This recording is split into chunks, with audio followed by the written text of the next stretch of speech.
So anyway, I want to now introduce to many of you Dr. Richard Yoakum, and he has a lot of good things to say about rattlesnakes and other snakes.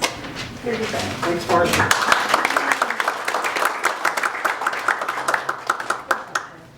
So a couple housekeeping things first. Everyone should have got the neighbors prepared together, a half page. So we encourage you to give us your name and contact information. And then there's a few questions on here about your level of interest and maybe things you want to hear more about. So please fill those out, and then we'll collect them at the end. There's also a one-page handout, which is kind of the condensed version of what I'm going to talk about, what to do if you're hit by a rattlesnake, what not to do. So everyone should have got those, and there's more in the back there as well. For the people that are members of the core medical group, there's a sign-in in the back, so please just initial that. And also tonight, I'd like to collect from you what your medical training and experience is, so we have that compiled for the core medical group as well. So I'm going to give a couple updates about mountain disaster preparedness in general, and then show you what we propose for the schedule of talks for the rest of the year. I've been doing, I think this is the 4th monthly talk that I've done so far. I got involved in MVP after I attended their expo in December. Talked to a few people, and it seemed like there was a place where I could contribute value. And then we'll talk about the topic tonight, which is rattlesnake bites. I do like to make it a little interactive, so I'm going to put out some questions as we go along the way for some group participation. And at the end, if everyone's up for it, we'll break into some small groups and we'll do a couple of exercises. So with that, I know I've shown this the previous talk, but for those who don't know me, I've been a part-time resident of Pine Cove for 4 years. I split my time between there and San Diego. I'm a retired internal medicine physician. I do maintain an active wilderness first responder, which is really important for my work on the rescue team. I've been a volunteer search and rescue for 12 years now, both in San Diego County and then the last 4 years with Riverside Mountain Rescue, where I'm currently president of RMRU, and involved in a number of other things as well, like many other people on the Hill. I'm not a licensed instructor or certified instructor. I'm here tonight just to share information, try and answer questions, and collectively make us more prepared for what we might encounter. A little bit about a wilderness first responder. Very, very roughly, you can think of it maybe as an EMT, an emergency medical technician, for the backcountry. So it teaches you how to respond when you're in a remote location, which is basically you're out there and you don't have immediate access to all of the tools you might have if you've got a paramedic, ambulance, or emergency room nearby. A little plug for John Jacobs. He's probably the best whipper instructor, I don't know, certainly in the nation. Do all my certification with him, so if anyone is ever interested in that, we've got the very best right here in Idyllwild. All right. So also mountain disaster preparedness in general. Many of you know it's a 501c3 nonprofit, community-based, all volunteers. Our mission is for disaster preparedness through education, planning, logistics, training, and support for the communities of Idyllwild, Pine Cove, including Fern Valley, Mountain Center, and we pay our bills by individual donations, some corporate sponsorships. There's 5 branches of the MDP. There's the CERT, the Community Emergency Response Team, and then what we call DAS, that's our disaster aid stations. We've got 9, soon to be 10 DAS scattered around the hill, and hopefully everyone knows where they are or where your closest one is. And then we've got the core medical group, which is you're doing your presentation tonight. We've got a communications and radios group, and then we have an outreach group as well that does our public relations and social media. I'll give you a few updates. So the board meets the third Thursday of every month. At our last meeting, as Marcia mentioned, she's our newest member of the board and is co-chair of the outreach branch. You may have seen some articles in the town crier, so every quarter or so, the town crier is going to be featuring one of those 5 branches of MVP. We heard from Mike Fader, our board president, first, and then Robert Hewitt was in the last feature, and if you missed it, that was just a week or so ago. And if I'm not mistaken, I think that I'm going to be next up to be interviewed. At our last meeting, we talked about our DAS units. We're in the process. We're going to start reorganizing those and try to make it consistent across all the stations, starting with the one at the town hall. Talked about the 4th of July parade. We're currently revamping our website, and also we're hoping to do some drills coming up this summer. Because if we don't drill for preparedness, then we're really not prepared. So, also then for the core medical group members, I think you heard, hopefully I reached everybody, but there's too many people for me to do a group text now. So trying to get everyone onto our Slack messaging channel. So if you did not get that or you don't know how to respond to it, then please see me after the meeting. I can try and help you with that. It's a really easy way for us to keep in touch, for me to make announcements, for me to make materials available to you. And if we do have a disaster, then hopefully we'll be able to communicate through that Slack channel as well. So, so I already talked about in our first session how you approach a patient and how you just very briefly record some notes about your patient assessment.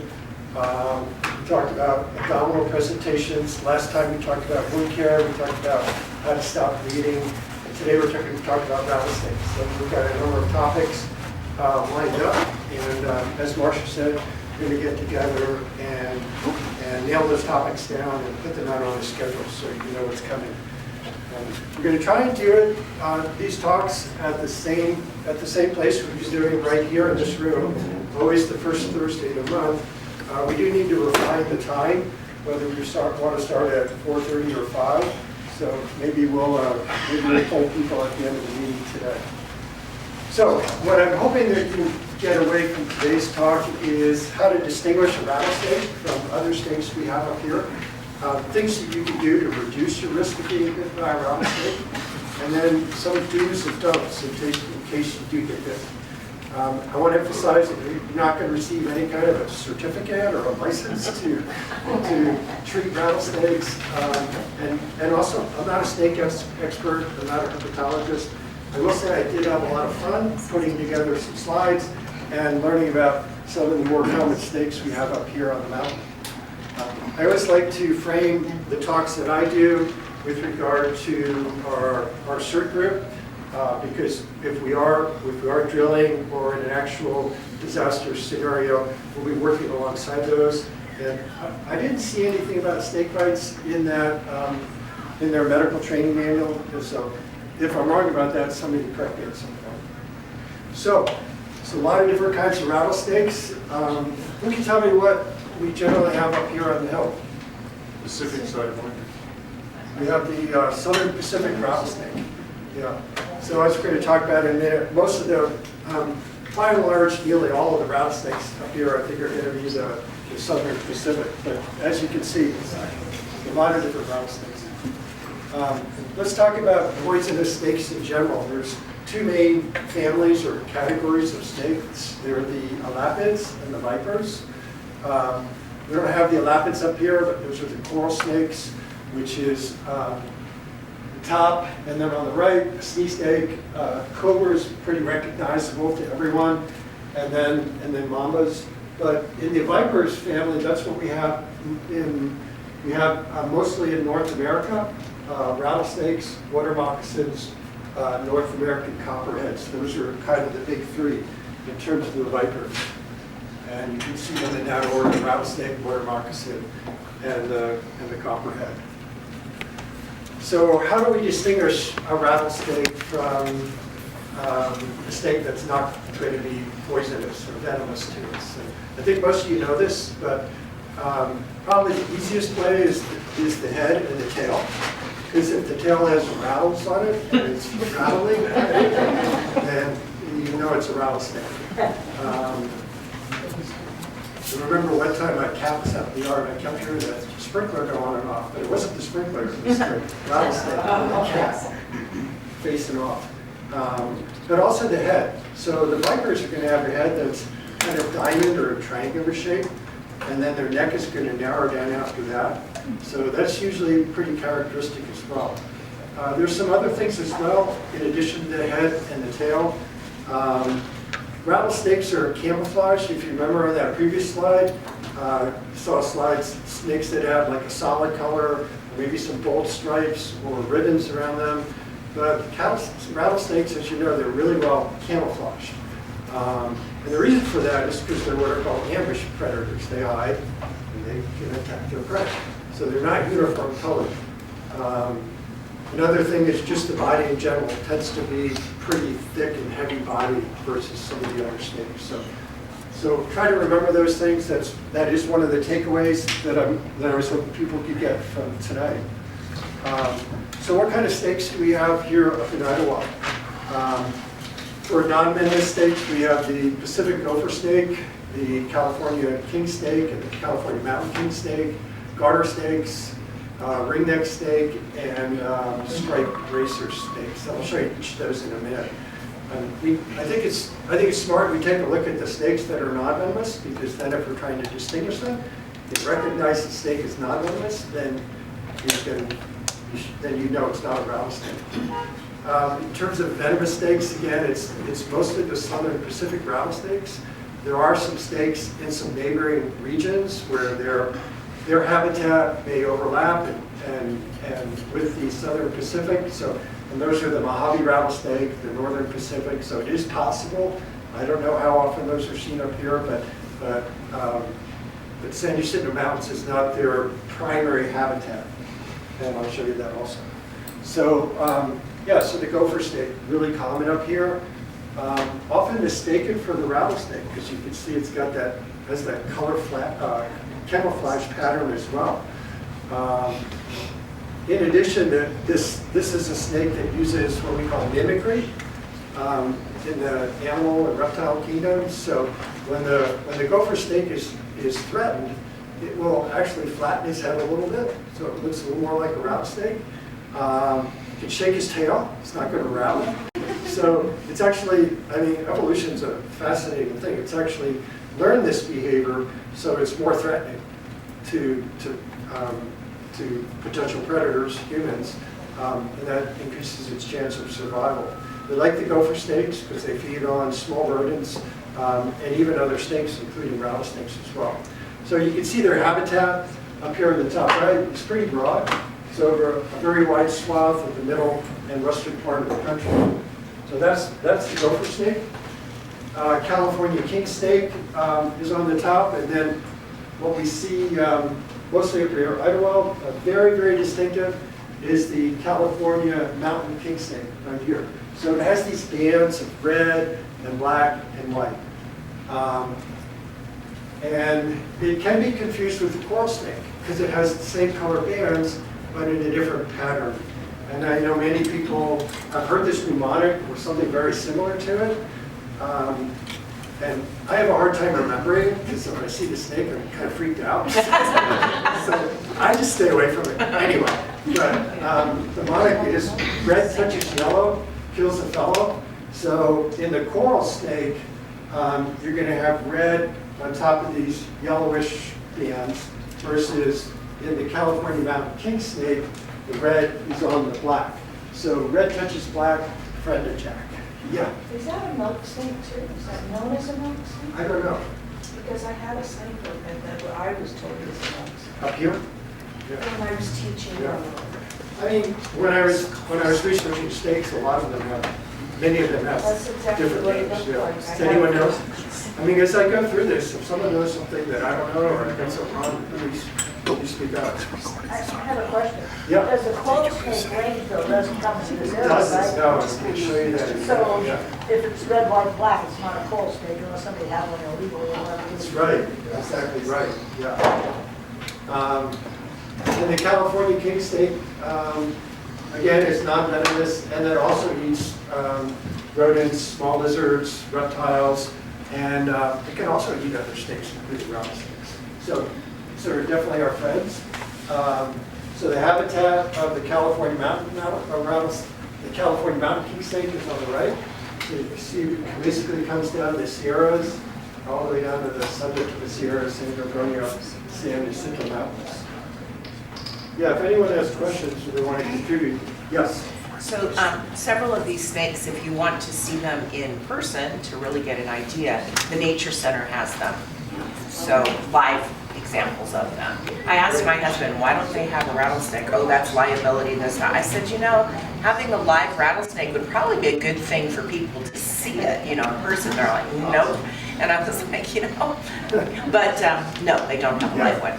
But they do have a king snake and a gopher snake. And Great, good to know, thank you. Yeah, I've seen them up there.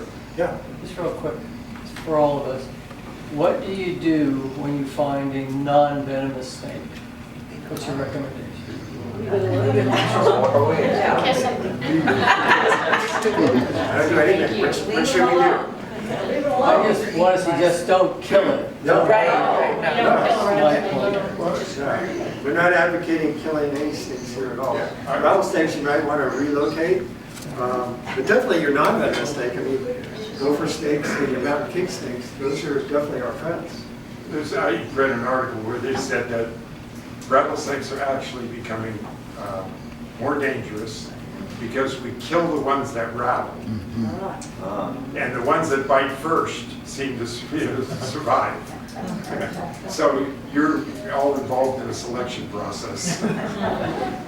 Yeah, there's some of the literature kind of goes back and forth on whether rattlesnakes through selective evolutionary pressure or some of them are not rattling before bite. Some people agree that, some of the experts are not totally sold on that. Something to be aware of. Yeah. Something to think about, yeah. So another snake that you might see up here is the garter snake. Not camouflage. You can see it's pretty solid pattern. May have some stripes. The two-striped garter snake has two variants. So on the bottom, there is the checkered pattern, but I still wouldn't confuse that with the southern Pacific rattlesnake. And you can see the garter snakes, various subspecies are found pretty much across all of North America. So I have a question. Yeah. I've heard different things. As a community, are there specific people to call to relocate, get rid of specifically the rattlesnake? I mean, if we're going to leave the other ones alone, that's fine, but who do we call if we have a rattlesnake sighting and we want somebody to come take it away? Because I've heard, you know, online, it's like, call so-and-so, call so-and-so. Yeah, I've seen, I mean, this is the season, and it seems like every week or so, so I'll see on Facebook if someone asks a question, and then there'll be a couple names and phone number suggestions. So I didn't want to endorse anyone in particular. The answer is yes, but I don't know. I don't know who they are, I don't have phone numbers, I don't know what's recommended. I don't think our town has someone designated. Or Mountain Rescue or somebody should have. Tracy Felipe, who lives in Pine Cove, will come and read rattlesnakes. John? He's a member of this group. Tracy Flippy and Richard and Jerry Greenwood. Yeah, Tracy's the name that I've seen come up. Relocations. Right. And then I think the second to last snake that we might see appear that's non-venomous is the San Bernardino ring-necked snake. You can see their habitat on the top right. It's in the greenish turquoise color. Here's another example of reptile mimicry, because when this snake is threatened, it'll kind of partially roll on its back where it's got this camouflage pattern, and then it can curl its tail in this tight coil. So I guess it's trying to imitate a rattle. So again, another example of mimicry, where it's an evolutionary, learned behavior where it increases the snake's survival because it appears more threatening, but it's not, it's not a venomous snake. And then the whip snake, more than one name, whip snake, stripe racer, easily distinguishable from the California, from our southern Pacific rattlesnake up here. All right, so our first audience participation quiz, which is venomous and why? Lower right. Okay, I hear a lot from the upper right. Do I hear any from the upper left? No votes for the upper left. Final The answer. bottom one. No, that's the bottom one. What was the yellow? What's the mnemonic? Red on yellow kills a fellow. Red on yellow kills a fellow.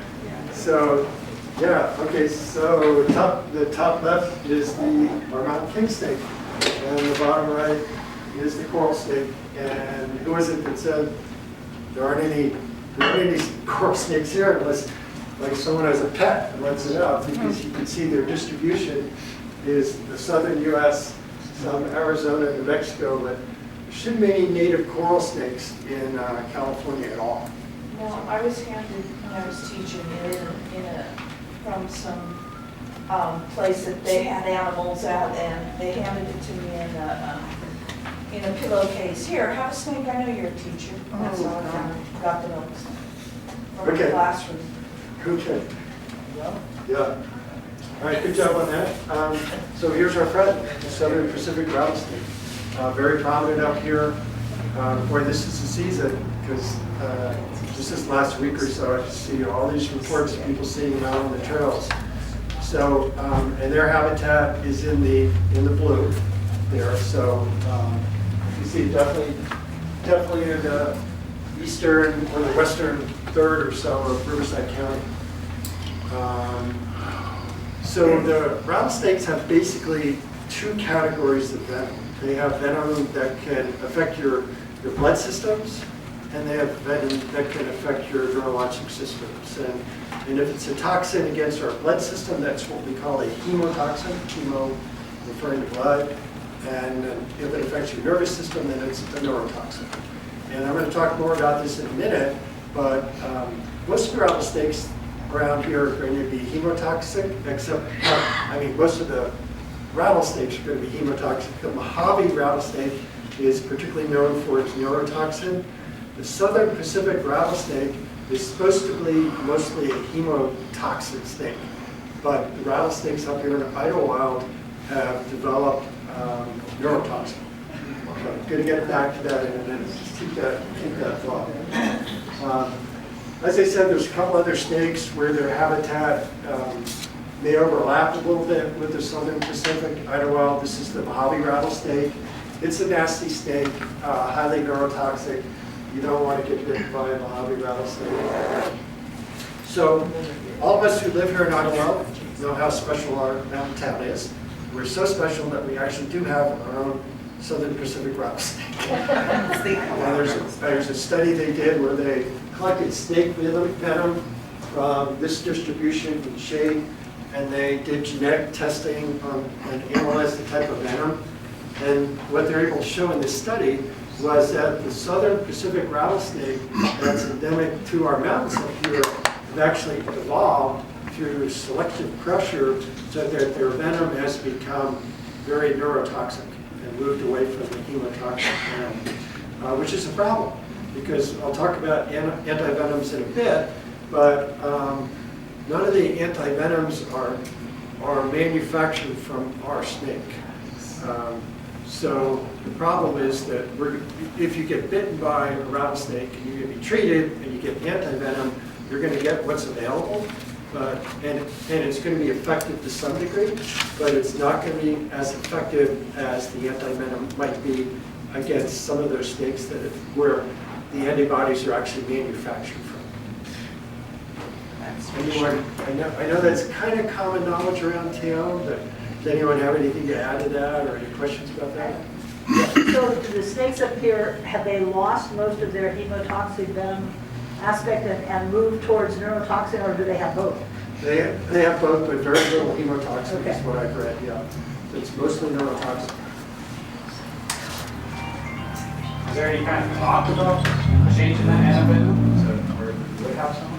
The problem with the antivenom is back to supply and demand. Because when you think across the US, how many people per year are going to get antivenom, and I'll show you some statistics in a while. And so it's really not profitable for the manufacturer to develop this. It's a niche indication, and you know, I spent many years in drug development, and the companies, they don't want to develop drugs unless there's a profit. You have to have a return on your investment.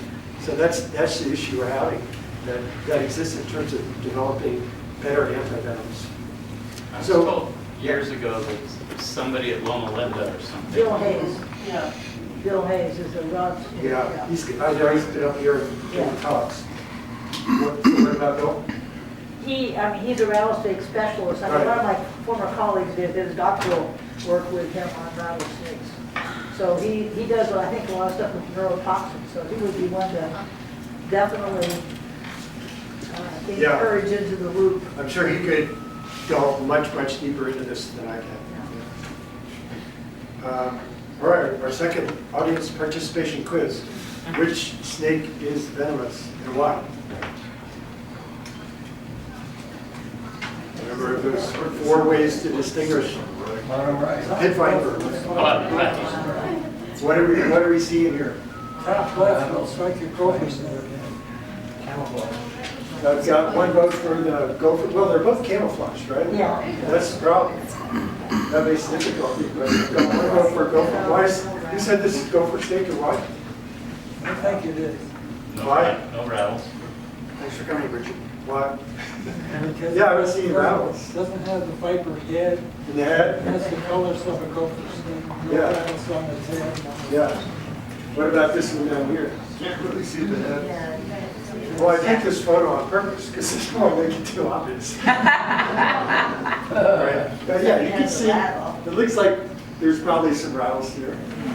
And the head, yeah, you can definitely, if you look closely, you can see the head, triangle, and then the kind of the narrow neck at the base of the head. So if you compare this head to this head, there's a pretty good difference. You know, I'm going to stay away from both of them. Yeah. So there's our friend, the Pacific gopher, and the Southern Pacific. Hey, Richard, Yeah. every Southern Pacific I've seen up here, and I've seen quite a few now, they're not like your picture that you show, they're almost black. Yep. They're all really dark. Thanks for bringing that up. Yeah, they're all camouflaged, but the color variation is what varies very much. Yeah. So, and I have seen that are like, they just look like black and shades of gray. Which is Yeah. nice. I think just generally speaking, colder temperature environments have darker because that helps them absorb more. And if you go into the desert where you've got light sand, your reptiles tend to get lighter, so they sort of reflect partially temperature. It helps with the thermal regulation. So when you see them in the high country, like. They should be hiking, darker. They're dark, that's what I'll Yeah, see if you're up in there. the desert, they would be lighter. Because I've It's seen true of some- lizards too. I've seen some pictures people posted in Anza, and they're a lot lighter colored, but they're the same snake, just different coloration. And lizards would be comparable, the color Yeah. of lizards. So again, Mark, thanks for bringing that up, because I wouldn't go by the color. I wouldn't go whether it's No. black, gray, brown, dark brown. You're looking for a snake that's camouflaged, that has the diamond head and the rattles on the back, and a really, noticeably thick, beefy body. All right, rattlesnake statistics, notoriously unreliable because a lot of snake bites don't get reported. And when you go and you try and research this stuff, the numbers there's a wide range in the numbers you'll find. But I went to the CDC and they say between 7,000 and 8,000 people are bitten by a venomous snake per year. It should be, this is in the US. And that seems to be pretty consistent. And they're reporting 5 or 6 deaths a year. Online, I found a number of sources that said 10 to 15, but I really couldn't substantiate that. So I think it's about 5 or 6 actual rattlesnake deaths a year in the US. That's pretty low. And if you do the math for the statistics, it comes out to be between one death out of every 600 bites to 1 death out of every 2,000 bites. So your chance is pretty good if you get bit. However, even surviving a bite, you may have some lasting problems, especially if getting bite particularly bad in hands and the fingers. You could lose a finger, or you could lose some function as well. I found an interesting website. I've got it on here. We are being recorded. It'll be up on YouTube, so the references I show you be available at some point. But this is an interesting website because it has a short description of every single fatal rattlesnake bite in the U.S. going back like decades. Most fatal snake bites in the U.S. are due to rattlesnakes. Rattlesnake bites by state. Yeah, Is there any website or listing of how many pets were killed by rattlesnakes? I didn't look for that, so I don't know. Yeah. Because I imagine that that's a lot larger. Yes. So California ranks 1, 2, 3, 4, 5, like 7 in terms of your highest risk state for rattlesnake bites. The numbers are small in here, but estimated snake bites per year in California, 221. It's not a lot for how many people are in our state, fourth largest economy in the world right now. Texas is #1, Georgia, and California had only 1 fatal snake bite between 2010 and 2022 over the 12 years with this, the last year of these statistics. So, yeah, so overall the risk is low, but deaths would be a lot higher if we weren't rushing people to hospital and giving them anti-venom. So, another takeaway, one of the objectives I showed you in the beginning was how can you reduce your risk of getting bitten? Probably the biggest thing is stay alert when you're out there. Have your situational awareness.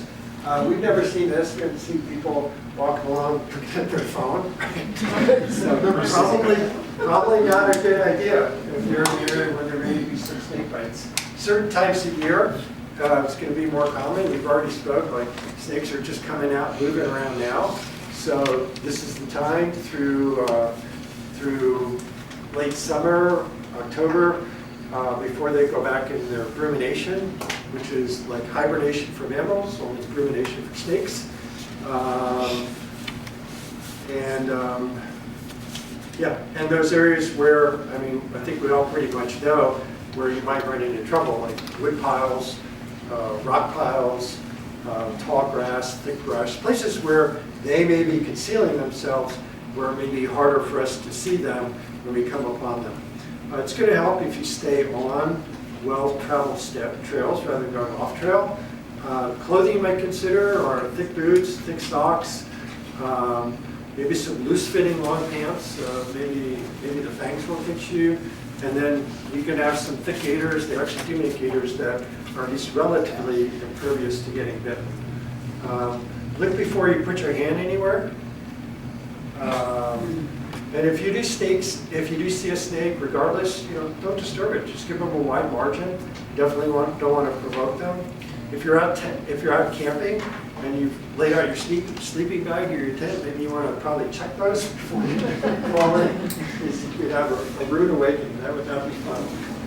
Okay, another audience participation question. You really need to put your thinking caps on for this.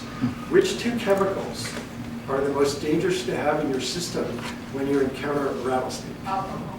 Alcohol is no go. Adrenaline, blood thinner. What's that? Adrenaline? Blood thinner. You got alcohol, aspirin, adrenaline. Anticoagulants. What about it's a little tricky question. What about a chemical which is actually a hormone that is associated with half our population? Testosterone. Testosterone. Yes. Caffeine. Exactly. So this is what I was looking for, alcohol and testosterone.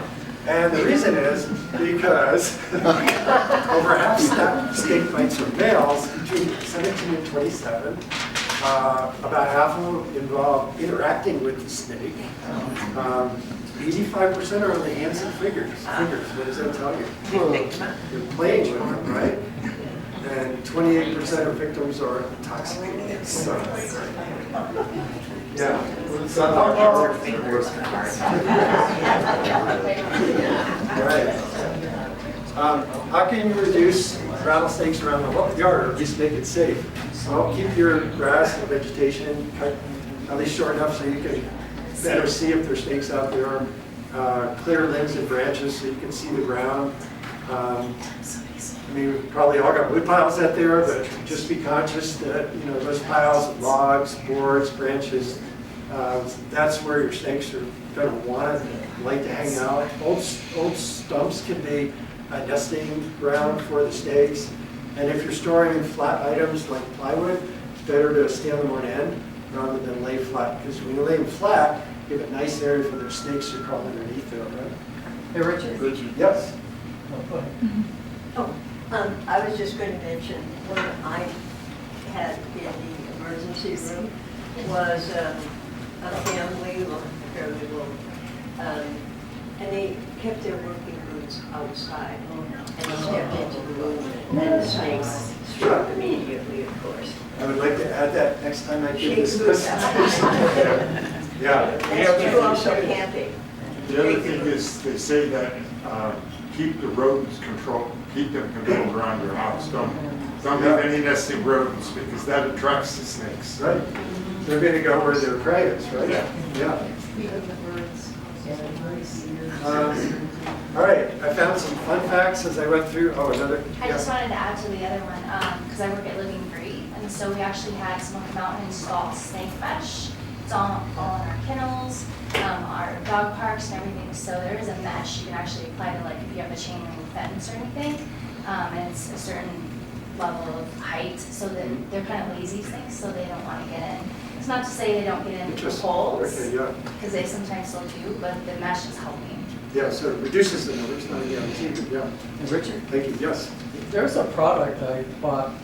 It attaches to the hose and it's a rattlesnake repellent. Yeah. You can spray. I don't know if it works or not. I've never really used it. I've seen it too. I've got it, but I don't know if it works or not. Yeah, I saw all kinds of recommendations for that, and I couldn't find anything which said any of those work. I'm not telling you they work, but I couldn't find any good, reliable sources that said this works. You know, snake repellents. So snakes do regulate the amount of venom they inject. They don't want to bite you. They want to bite their prey because that's their meal. And if they end up biting you and they inject venom, it takes them a few weeks for them to build their venom back. And during that period of time, they're not going to be eating. So they don't want to bite you. I used to tell people that baby snakes are the most dangerous because they haven't learned to dose their prey. I think that's a myth based on everything I could found. In general, the larger the snake, the tendency is the more venom that you're going to have injected. But apparently a baby snake can bite you within just minutes after birth. Each molt of the snake skin does produce a new rattle. So the number of rattles is an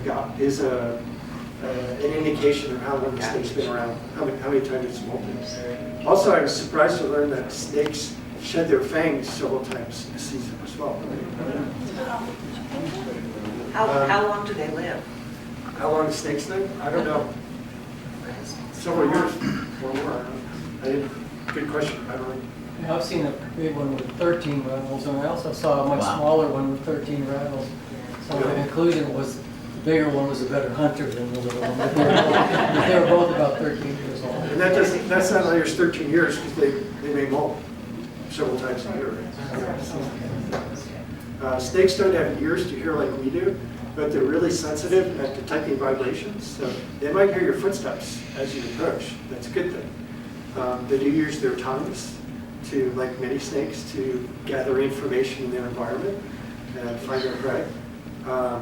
They could strike between a third and a half of their body length. Again, I just give them a very wide margin. Snakes are susceptible to heat stroke. So on the hottest days, in the spring when it's cool, they're going to be out there sunning themselves because they're cold-blooded. But it's really hot. Their activity is more likely to be the dawn and dusk and night hours because it's too hot for them to be moving around during the heat of the day. And after decapitation, interestingly, just the warmth of the hand can activate a bite from the head. So, all right, another audience participation. Who knows the third hiker rule?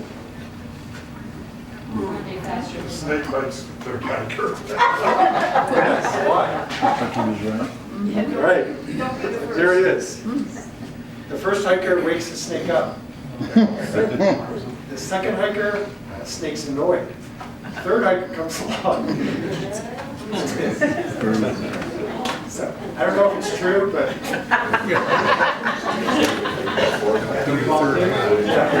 Test it out. All right, when we talk about manifestations of snake bite, we talk about terms in general in medicine. We talk about something local and systemic. So local is at the site where something happens. So in this case, local is going to be at the bite area, around the bite area. Systemic means the total body. So, so manifestations that are local is pain, immediate pain, swelling, redness, warmth. Short time, after a short time, it gets bruising or discoloration there. Maybe develops some tingling, numbness, burning sensations around there. Maybe a little bit of bleeding, not a lot. And then over time, you can get tissue death, what in medicine we call necrosis.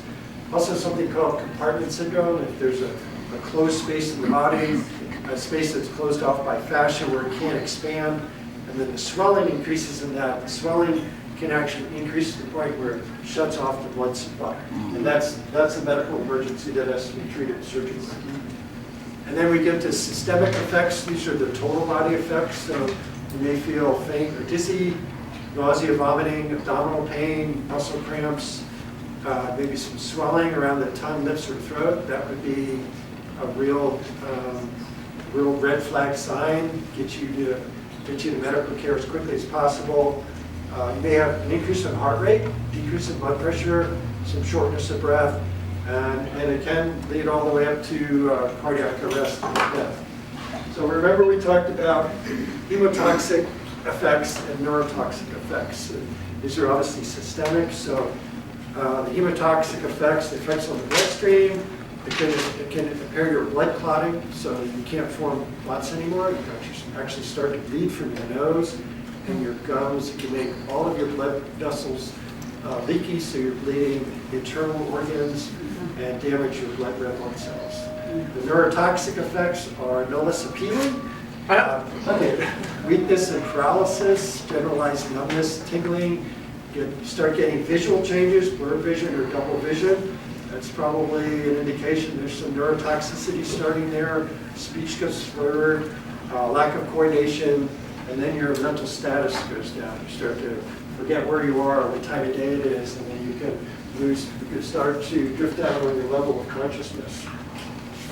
Medical providers are going to score the severity of your snake bite. Obviously, you don't need to know this, but everything from 0, which is no venom, no signs or symptoms, and then as the local effect becomes a larger area, and you're developing more and more of these systemic effects, then the scoring goes up to 1, 2, 3, and 4. And they may use this as a guide to how much anti-venom you need. So, what do you do if you're bitten by a rattlesnake? Not what Jean-Claude Van Damme did. That was a movie. This is definitely not recommended. It's funny, scene, kind of funny, but anyway, it's corny. What do you do? Well, the mnemonic here is time is tissue. So what that means is the longer that it takes to get that bite victim to definitive medical care, the more likely you are to have tissue damage and actually have tissue die. So you do want to act urgently, but you want to stay calm and act decisively as well. That's not always easy. But don't go into panic mode. There are what we call dry bites. So remember I said a snake doesn't want to spend its venom unless you're going to be its next meal. So sometimes snakes will strike and bite, but they don't inject the venom. They call that a dry bite. statistics about percent dry bites are all over the map, anywhere from 10 to 50% or more. So maybe a quarter of the bite, maybe you've got a 1 in 4 chance of a bite not being venomous, but you're not going to sit around and wait to see if you develop symptoms. You should always assume that it is. So always assume that the bite is venom, and your bottom line goal is to get whoever has bitten, yourself or the snake bite bitten, to a hospital so they can get anti-venom as quickly as possible. And everything you're going to do is going to be targeted at that objective, to that objective. The puncture wounds from the fangs can be really tiny and hard to find. But if you look, you can find them. Question. Yes. Question around, so if we're bitten up here, what is the quickest way to get to the hospital? 911. Just call 911. No, I think actually calling the fire station will get you paramedics quicker. Always just call 911. Okay. Yeah. It's not our job to know what the nearest hospital is. As I know Loma Linda has anti-venom, but that may change over time. The number of vials that might change. So it's not up to us. It's not a good idea to try and pre-plan for what hospital you're going to go to. Just let the 911 system work that out. All hospitals in Riverside County have, and All hospitals? ERs, yes. That would be great. I don't know if it's still true, but I know, they're expensive. I'll show you that in a minute. And so not all hospitals may have like 20 or 30 or 40 or 50 vials, so they may be pooling vials from other neighboring hospitals and hope that they don't get another snake bite at the same time. So I've got 10 steps here, and this is on your handout, so you don't need to write this down.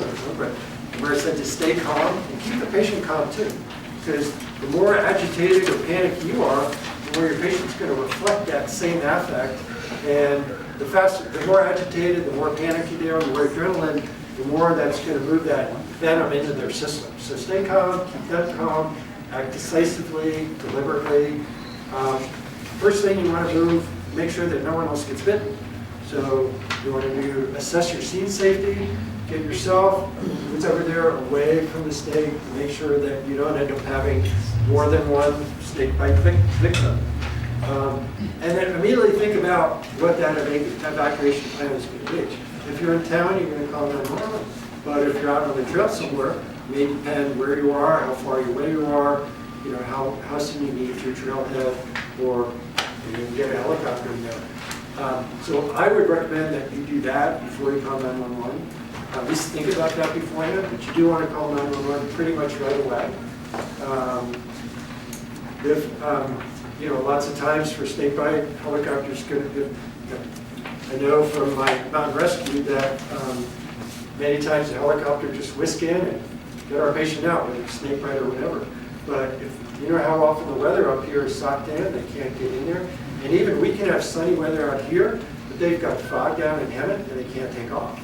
So you never know whether a helicopter can get up here or not. So if you are on the trail, you need to think about, can this patient walk out? You don't want them to run out because you don't want them to, if they get bitten on the leg, generally. So make that call to 911. Explain you got a rattlesnake bite, you need anti-venom, and then dispatch will have a discussion with you about how they're going to get you out of there. This is really important. Probably easy to forget to do, but most of the bites are going to be on an extremity. Like I said, hands and fingers, maybe ankles and feet. You want to remove anything that can be constricting, because that swelling may come on really fast. And once that swelling happens, you might not be able to remove rings and jewelry and tight clothing. So remove all those articles. When those articles become constricting, they can end up restricting the blood flow, and then you've compounded the problem because those tissues are not getting blood supply, they're not getting oxygen anymore. Number 6, when to cover the bite, you don't want to take a whole lot of time cleaning the wound and everything, but try to get a clean dry dressing on there. Don't wrap it too tight, just wrap it loosely, just get it covered, protect it from being contaminated. And then if it's on the arm, it's nice to immobilize that, just a really simple sling. There's a lot of debate in the medical literature about, like, if you get it in the hand, do you raise it higher than the heart or lower than the heart? And find pretty good experts on both sides. So to just split the difference, say leave it about the heart level. Find that middle ground. A lot of people think you want to take a photo of the snake. It's really not necessary. It's going to be obvious you got a snake bite. If you can take if you want, that's fine, but you definitely don't want to risk yourself getting bitten. You don't want to delay getting that patient to that antivenom by chasing the snake down and getting a photo.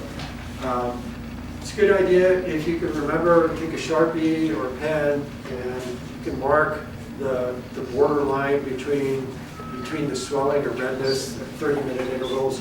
When that bite victim does get the care, then in the emergency room they can see how quickly things are progressing. It's kind of a nice to have, but again, don't let that get in the way of getting that patient out. All right, so that's on your handout. Those are the do's, and then the don'ts. So don't attempt to kill, capture, or otherwise deal with the snake. Just let it be. Get away from it. You don't do what we were taught to do decades ago, which is take out your little snake bite kit, slice it open, and suck it out. It doesn't work. It doesn't get the venom out, and you're compounding the wound. You're increasing the risk of infection. It's going to hurt. Don't apply a tourniquet. Don't use the ice or heat. Don't wrap it too tightly, and don't take any kind of drugs. Just let it be. Also, don't consume any alcohol or caffeinated beverages. Just keep all that stuff out of the system. Pardon me, question. A friend just gave me a snake bite kit with a knife, antiseptic, and 2 suction cups. Is that also not recommended? That belongs in a museum. The little plaque is, don't laugh at it. No. I still have one somewhere. I used to take it on my backpacking trip, so don't use that. But keep it, because it's funny to look at the way Okay, anti-venom. We talked about this. So the way we make anti-venom is we harvest venom from snakes. We inject it into animals. One manufacturer uses sheep, the other uses horses. And then the animal will make antibodies, what we call immunoglobulins, against that snake venom. And then we extract that from the serum. We store it, we prepare it, and that's what gets injected into the snake bite victim. So the Crofab, there's 2 FDA-approved antivenoms. The Crofab has been around the longest, and that's a sheep derived. And I put up here, there's 4 species of rattlesnakes that they use to make that venom. They use the eastern diamondback, the western diamondback, the Mojave, and the cottonmouth. See the southern Pacific rattlesnake on this list? No. The newer venom is Anavip or Anavite, horse or equine-derived venom. They use a few more snakes, eastern and western diamondbacks, the Central American rattlesnake, Mojave rattlesnake, cottonmouth, copperhead, something called the Turciopio, no southernback rattlesnake, southern Pacific rattlesnake. So the venom that we have available to us is not made using our snake. It's not made using our Idyllwild nor toxic snake. It's all we got. So it's what we use. It's going to help, but it's going to not be as effective as it would be in general if it's used against one of the snakes that was actually manufactured from. Jeez. Yeah, Richard, could you address the side effects from anti-venom? I did not. So, you want me to talk about that, or you want to? All right, so most people are concerned, if people ever concerned about antivenom, it's usually because of allergic reactions. Very low incidence of anaphylaxis, but the way I look at that, if you're getting antivenom, you're in the emergency room in the hospital, they've got all the resources there to treat all of that, and it's better having an allergic reaction than it is being dead. So, my memory was when I got on deck at a hospital, and I took over the care of a rattlesnake victim. And what I noticed enormously was a tremendous amount of subcutaneous fasciculations. And it literally looked like worms under the skin, to be blunt. And I didn't know if that was from the strike and the venom, or whether that was a, so that fasciculations are those little twitches in your muscles that sometimes get from time to time. That's far more likely to be a local neurotoxic effect. Yeah, neurotoxin, yeah. That's what we're Because trying. the antivenom is injected intravenously. Good vein, it goes right into the blood system and circulates. Yeah. Thank you. So you have to give a lot of vials. The prescribing information, again, I showed you the scoring system for the severity of the bite, but in general, the recommended dose for the Crofab is to give 4 to 6 vials right up front, up to 12, and then in an hour, if you're not getting the desired response, you may give another 4 or 6 vials. So you can easily get up to 10 or 15 or 20 vials of this. And then for the Antivap, generally initial 10 vials right off the bat. And the problem is these are really expensive. The Crofab averages about the retail price is over $3,000 a bottle. Antivap is a little bit. So your average course of treatment just for the Antivap, not to mention your ambulance trip or ER care, hospital care, and get you generally anywhere from $10,000 up to several $100,000 a year. So another reason not to get bit. Yeah. It's not covered by the plan. Yeah. So I know there's interest in dogs. We had a question, so I tried to educate myself a little bit about that. So I think some obvious things you might do to reduce your dog from getting bitten. Keep the dog on a leash when you can. Keep it closely monitored. Follow the recommendations I gave you about things around your yard and your house, just to reduce the risk of getting snakes around there. Maybe bring your dogs in at dusk when during the hot weather, the snakes are going to become active overnight until dawn. I know there's dog avoidance training, and I'm sure Living Free can speak a lot more about that than I can, but I heard it's pretty effective. But maybe you have to do it every year or something? We actually don't, we just do the vaccinations. I know there's someone in Anza that does the avoidance training. Okay. Was that, I'm sorry, I didn't hear you. We don't do the avoidance training because we have too many dogs, but we do the vaccinations for them. But I know there's someone in Anza that does the dog avoidance training. I am working on getting a rattlesnake avoidance class for Living Free. So I've been making the calls for it to get it for the community. Fingers crossed we can get somebody. How much is the vaccination for dogs?